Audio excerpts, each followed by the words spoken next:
All right, for our final project, we had to develop a management information system for a bookstore using some of the techniques we've learned throughout the semester, classes and objects, uh, different constructors, accessors, mutators, modifiers, a little bit of inheritance. A got a array of objects in here, and it's all implemented with a user interface. So to operate this program, uh, ideally you would have an inventory list that it will pull from. But as for a homework assignment, it just simply has the user make an initial inventory list of publications. So here we see enter the number. So this would be whatever we have in our inventory. We'll just keep it low and say 2. So it'll ask us for the title.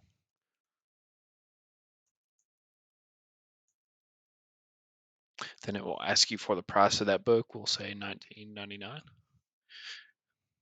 It'll ask you if it's a book or a journal, so that way it could save some additional information about it. We'll make up an ISBN here, and then we'll enter the other one. This one will say the Scientific American.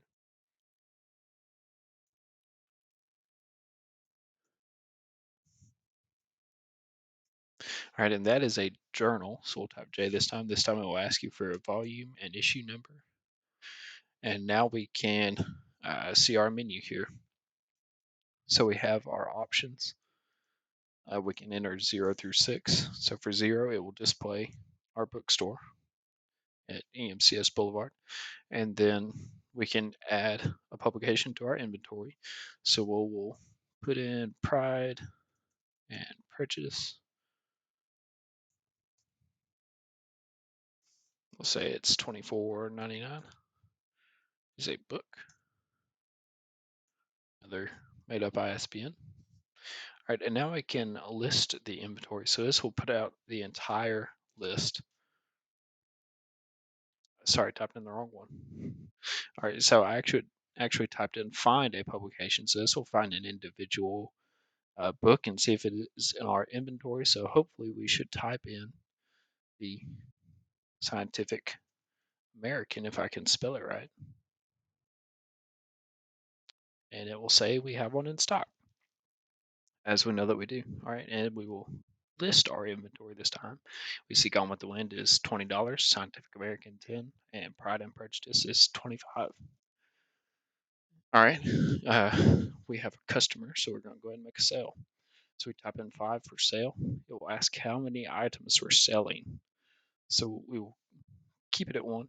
They're buying 1 book, and that book is Gone with the Wind.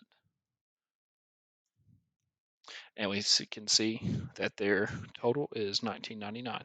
And if we uh, print out the entire list again, we'll see that Gone with the Wind is disappeared from our stock, which would make sense since we just sold it.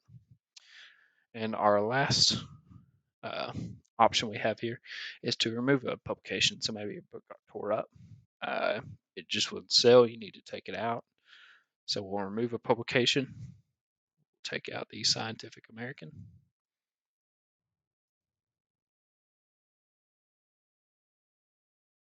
And then if we list, we see that only Pride and Prejudice is left. And this will just keep looping on and on forever.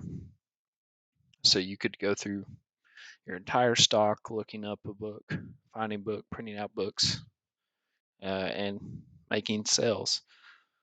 So fairly straightforward once you get into it because of all of the prompts.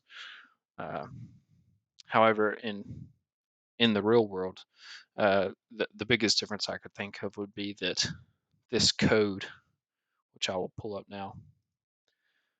So we have this C++ code. Got implementations of classes. We're using some modifiers, protected, public. We've got some inheritance here. And most of everything is fed through our bookstore. So it goes through the bookstore and then goes to either the catalog, uh, date, whatever it may be. The biggest difference would be that at the start of main, we would have it read an inventory list that's already made and could also save. So a file that could be saved at the end of the day rather than start from scratch each time. But otherwise, fairly simple to use this code. You will pull it up and then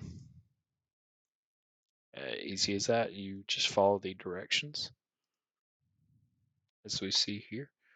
And once you get that initial inventory going, then you will have the menu function and you can theoretically run your bookstore.